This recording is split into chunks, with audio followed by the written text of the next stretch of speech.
오늘 이 본문은 예수님의 12 제자는 아니었던 마가의 기록입니다.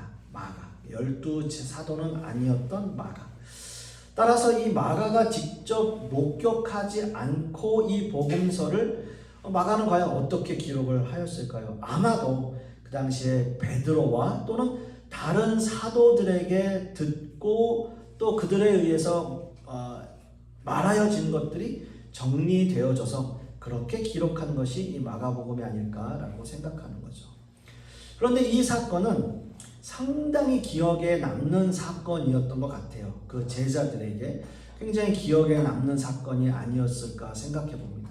그래서 이 기록은 마태복음에도 기록이 되어져 있고 또 요한복음에도 기록되어 있어요. 그리고 이 사건은 오병이어 사건과 맞물려져서 함께 돌아가는 사건이에요. 그러니까 오병이어의 사건은 사복음서에 모두가 다 기록이 되어 있으니까 사실 그때 당시에 굉장히 유명한 또는 많은 사람들에게 이미 알려진 그러한 사건이었죠. 그래서 오병이어 사건과 오늘의 이 말씀, 예수님께서 무리를 걸으시는 그 사건이 이렇게 맞물려져서 함께 가는 그러한 사건이다라는 거죠. 그런데 이 사건에서 마가만 기록하고 있는 단어가 있어요. 그러니까 다른 그 마태복음이나 요한복음에는 기록되어져 있지 않은 단어가 이곳에 기록되어 있다는 거예요. 그러니까 마가는 직접 본인이 목격하지 않았고 사도들에 의해서, 제자들에 의해서 들은 사건을 기록하고 있는데 마가만 기록하고 있다라고 하는 거예요. 그것은 바로 지나가려고 하심에라는 단어예요. 우리가 함께 읽은 본문 중에 지나가려고 하심에. 이 단어는 영어로 pass by them 이라고 되어 있어요. pass by them. 그러니까 이 본문을 직역하면 그들의 옆을 지나가기를 원하고 있었다라는 원어적 해석이 있어요. 그래서 영어로는 he will to go by them 이라고 기록하는 거죠. 그러니까 그는 그 옆을, 그러니까 예수님께서는 그들의 옆을 지나가기를 원하고 있었다라고 직역되어지는 거죠. 이 본문이 왜 예수님의 제자들을 무리를 걸어오시면서 지나가려고 하셨다고 생각하셨을까라는 생각을 우리는 하게 되는 거죠. 그렇다면 마가는 제자들에게 들은 이 말씀에 대해서 이 단어를 기록하고 있는데 왜 우리에게 이 메시지를 주고 있느냐라고 하는 거예요. 자, 밤 사경이라고 하는 것은 지금의 시간으로 새벽 3시에서 6시 정도의 사이를 말하고 있는데요. 그렇게 생각하면 제자들이 벳세다로 가기 위해 상당한 시간을 갈릴리 바다에서 보냈던 것으로 여겨집니다. 그런 바다를 밤에 노를 저어 가는데 풍랑이 일어나죠. 아무리 제자들 중에 노련한 어부가 있었다 하더라도 자신의 힘, 어떤 자연의 힘 앞에서는 어떻게 할 수 없는 그러한 상황처럼 보입니다. 오늘 본문 말씀 가운데 마가복음 6장 48절 말씀을 보시면 바람이 거스름으로 제자들이 힘겹게 노을 젓는 것을 보시고 라고 말씀하고 있어요.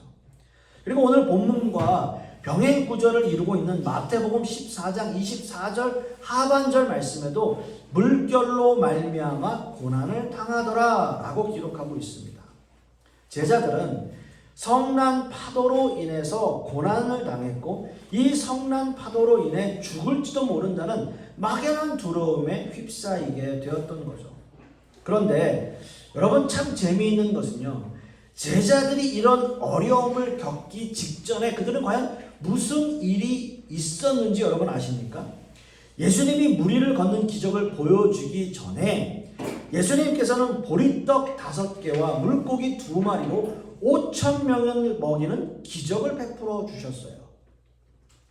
예수님이 축사하신 음식을 제자들이 나누어 주었고 그 음식들이 자신의 손에서 수천 명에게 나누어지는 그런 기적적인 경험을 한 제자들이에요. 그 일로 인해서 수많은 군중들은 예수님을 억지로 자신들의 임금을 삼으려 하고 있었어요. 그렇게 하고 싶어 했어요. 그래서 오늘 본문에 예수님이 제자들을 재촉해서 건너편으로 보낸 이유가 바로 여기에 있습니다. 유대인들은 구약 시대부터 메시아 대망 사상을 가지고 있었고요. 지금의 현실적인 어려움을 벗어나게 할 메시아를 기대하고 있었던 유대인들은 이렇게 기적과 능력을 행하시는 예수님이 구약에서 예언되어진 그 메시아, 즉 선지자라고 생각하고 있었던 거죠. 제자들이 경험한, 그리고 제자들이 지금 계속 경험하고 있는 그 예수님은 정말 메시아였습니다. 예수님이 베푸는 그 기적은 그야말로 인간이 할 수 없는 일이었어요. 이런 기적을 맛보았음에도 불구하고 지금 제자들은 그 풍랑 때문에 두려워하고 있는 거예요. 그리고 바로 지금 베드로는 이렇게 기억을 떠올리면서 마가에게 이야기하고 있는 거죠. 그래서 마가를 앉혀놓고 예수님이 우리를 지나가려고 하셨다라는 말을 하는 거예요. 마가복음 6장 48절 말씀 보시면 바람이 거스름으로 제자들이 힘겹게 노젓는 것을 보시고 밤 사경쯤에 바다 위로 걸어서 그들에게 오사 지나가려고 하시매 라고 말씀하고 있습니다. 자, 병행 구절인 마태복음과 요한복음에는 없지만 사도들의 증언을 통해서 기록한 마가는 그 내용을 분명히 기록하고 있습니다. 지나가려고 하시매 라는 문장이에요. 그래서 영어 성경에도 보면요, NIV 버전에도 보면 분명히 He was about to pass by them 이라고 기록하고 있어요. He will to go by them. 그러니까 지금 옆을 지나가길 원하신다라고 하는 거예요. 자, 누가 이런 마음을 가지고 있었던 거죠? 누가 지금 예수님께서 우리를 지나치려고 하신다, 우리를 지나가길 원하신다, 우리를 그냥 패스해서 지나가길 원하신다 라고 누가 지금 이야기하고 누가 그렇게 생각하고 있는 거죠? 제자들이죠. 지금 베드로죠. 마가는 몰랐을 거예요. 마가는 이때 상황에 없었던 사람이니까요. 누구의 이야기를 듣고 이렇게 기록하고 있습니까? 베드로와 제자들이에요. 베드로는 지금 어떤 마음을 가지고 있었습니까?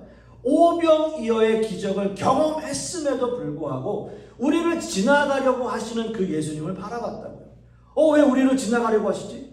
왜 우리를 그냥 패스해서 가시려고 하시지? 바로 그거예요. 예수님이 자신들을 향해서 오시는 것이 아니라 지나가려고 하신다는 그 오해를 가지고 있었다고요. 이것은 전적으로 제자들의 관점이에요. 제자들은 성난 파도로 인해서 고난을 당하고 있었고요. 그 일로 인해서 괴로웠을 거예요. 우리가 죽을지도 모른다는, 우리가 여기서 어떻게 될지 모르겠다라고 하는 막연한 두려움에 휩싸이게 되었던 거예요. 그렇기 때문에 그들에게는 극심한 공포와 두려움으로 인해서 그 제자들의 판단력은 흐려질 수밖에 없었을 거예요. 심지어 제자들은 예수님을 보고 유령이라고 착각하고 소리를 지르고 있었어요. 오병이어의 기적을 보았고요. 예수님의 놀라운 기적을 체험했습니다. 죽은 사람을 살려주셨고요. 병자를 고쳐주셨고요. 눈먼 사람의 눈을 뜨게 하신 그런 여러 가지 기적들은 정말 메시아가 아니면 할 수 없는 기적들을 베풀어 주시는 그 예수님을 자신들의 눈으로 직접 경험하고 보고 만지고 함께 했음에도 불구하고 지금 제자들은 그 높은 파도와 풍랑 때문에 두려워 떨고 있는 거예요. 그들의 믿음은 좌절하게 무너지고 말았어요. 그래서 그 떡 떼시던 것을 기억하지 못한다 라고 평가를 해요. 52절 말씀에 이는 그들이 그 떡 떼시던 일을 깨닫지 못하고 도리어 그 마음이 둔하여졌습니다. 여러분, 여기서 떡을 떼셨다는 건 어떤 사건입니까? 오병이어의 사건이에요. 물고기 2마리와 보리떡 5개로 수천 명의 사람들을 먹인 그 사건. 예수님께서 축사하신 그 떡들이 한순간에 많아진 것이 아니라 자신의 손에서 나누어질 때마다 사람들에게 나눠줄 수 있었던 기적들. 나는 이것이 기적이라고 생각할 수 없지만, 그렇게 인식하지 못했지만 수천 명의 사람들이 나누어 먹은 거예요.